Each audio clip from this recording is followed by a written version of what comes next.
안녕하세요. 컬러 엄마 이채연입니다. 최근에 그 핫한 영상을 보니까 그 우즈벡 피로연이라고 하는 영상이 있더라고요.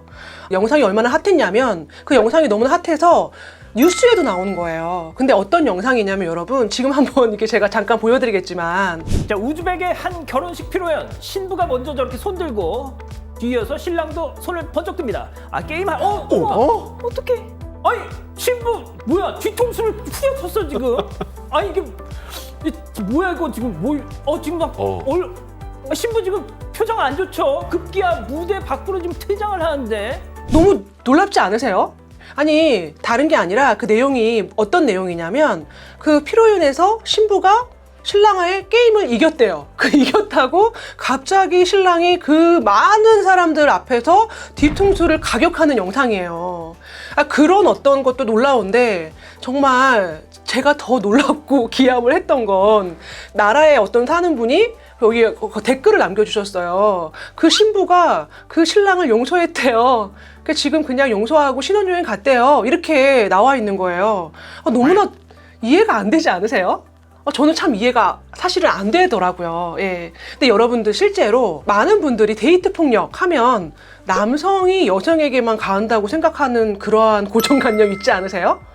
예, 제가 최근에 저에게 상담 어떤 문자를 보내신 분의 어떤 그 내용인데 한번 제가 올려드려 볼 테니까 함께 한번 읽어볼까요?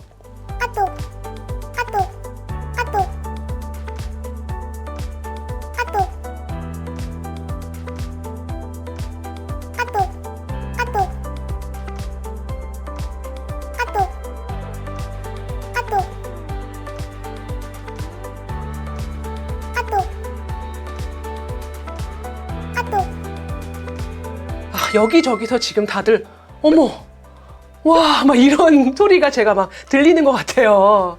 실제적으로 여러분 경험하지 않은 분들이기 때문에 이러면 그냥 헤어지지 뭘 그렇게 상담을 받고 그러냐, 그냥 헤어져라 막 이런 얘기를 많이 하시는데 그거는 경험하지 않고서는 굉장히 어려운 부분이에요.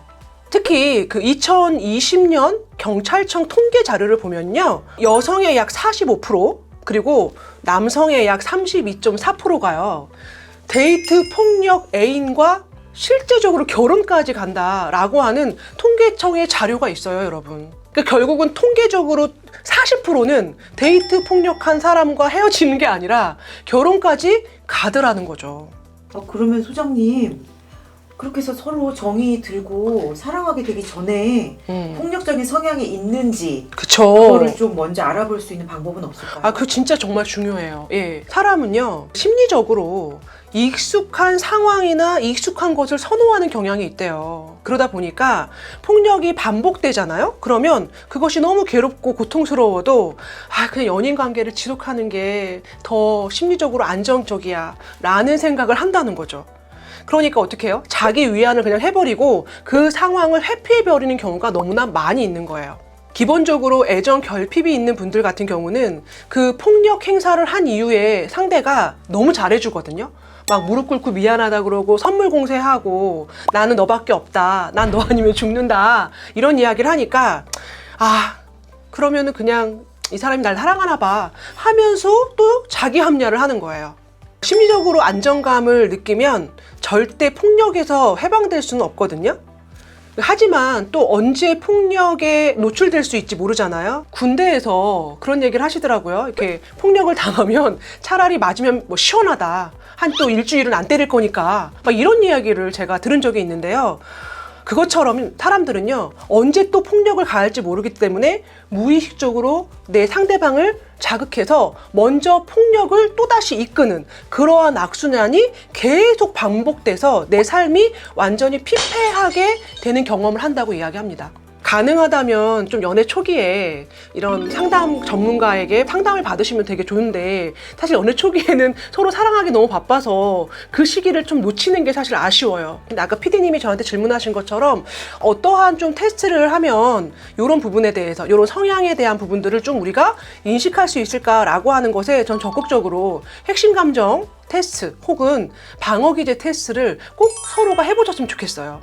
여러분, 한국 사람들은요, 다 마음의 화병이 있어서 폭력적인 성향이 있습니다. 하지만 그것을 내가 어떻게 표출하느냐는요, 각자의 감정과 각자의 그 방어 기제에 따라서 상당히 다른 표현 방식으로 나타나거든요. 그래서 이 두 가지의 테스트를 여러분들이 꼭 한번 해보셨으면 좋겠어요. 그리고 특별히 문제가 없다고 해도요, 이 두 가지의 그 테스트는 나 자신의 앞으로의 삶을 위해서 굉장히 도움이 되실 거라고 저는 생각해요. 그리고 만약 여러분 혹시 지금 데이트 폭력을 당하고 있는 상태라면, 그것이 육체적인 폭력뿐만이 아니라 언어의 폭력, 말의 폭력을 혹시라도 당하고 있는 상태라면 반드시 주변 분들과 그 부분에 대해서 이야기하고 상의하셨으면 좋겠어요. 왜냐하면 실제적으로 내가 그런 상황이 되면 객관적으로 판단할 수가 없어요. 그래서 두려워하지 마시고, 내가 이런 상황인데 이게 과연 지금 내가 약간 그런 가스라이팅이나 혹은 내 여자친구 혹은 내 남자친구가 그러한 문제가 있는 것처럼 느껴지는지 객관적인 이야기를 들어보고 결정을 하셨으면 좋겠습니다. 절대 혼자서 그 상황을 이겨낼 수 없어요. 엄마 아빠한테 얘기하면, 내 친구한테 얘기하면 혹시나 뭐 헤어지라고 할까봐, 혹은 아니라고 할까봐, 뭐 여러 가지 생각 때문에 혼자서 생각을 하지 않으셨으면 좋겠어요. 꼭 주위의 사람들에게 도움을 받으셨으면 좋겠습니다. 소장님. 네. 소장님 설명을 듣다 보니까 이제 이거는 저의 친구의 예인데, 네. 내 친구가 사실은 신혼 초부터 거의 집안의 생계를 다 전담을 했던 워킹맘이에요. 네네. 근데 이제 남편이 특별히 어떤 일이 없고 집에서 그냥 있으면서 네. 와이프를 보고, 와이프가 좀 차려입고 어디 나가려고 그러면 넌 네가 이쁜 줄 아냐, 너 다리가 완전히 코끼리 다리다, 이런 식으로 말을 표현을 해서 제 친구가 굉장히 자존감이 너무 상해한다고. 네. 그러면서 점점 자신감을 잃는 거예요, 얘가. 네. 네. 그래서 저는 이거 약간 언어폭력 같은데? 라고 생각했지만 제가 전문가가 아니다 보니까. 피디님이 보시기에도 그 여자분이 그렇게 코끼리 다리 무다리인가요? 그렇진 않은데. 네. 그러니까 지금 얘기하신 것처럼 이렇게 객관적으로 봤을 때 문제가 있는 상황을 아닌 걸, 누군가가 주위에 있는 나의 가장 사랑하는 사람이라고 하는 사람이 언어적인 폭력은 어떻게 보면 일종의 가스라이팅이죠. 그리고 실제적으로 성격 중에 편집성 장애, 스펙트럼을 앓고 있는 분들, 그런 부분들로 좀 경계가 가 있는 분들이요, 그런 어떤 의처증이나 의부증이 있을 수 있어요. 근데 그것을 아까 얘기한 것처럼 말의 폭력을 쓸 수도 있죠. 문제가 있는 상황이신 것 같아요. 제가 많은 분들에게 저에게 상담을 받고 제가 컬러맘의 보고서를 제가 보내드릴 때 수많은 이야기 중에 저한테 피드백이 오는 이야기, 정말 이 말에 너무 제가 위로가 됐고 이 문제 상황을 해결해 갈 수 있을 것 같아요 라고 하는 피드백이 준 말을 제가 오늘 마지막 마무리 멘트로 한번 여러분에게 전달해 보겠습니다. 당신은 보기에도 아까운 존재입니다. 아이만 꽃으로 때리지 말아야 할 존재가 아니에요. 사랑은 절대 폭력의 모습으로 다가올 수 없음을 여러분 꼭 기억하시길 바랍니다. 컬러맘이 부탁드릴게요.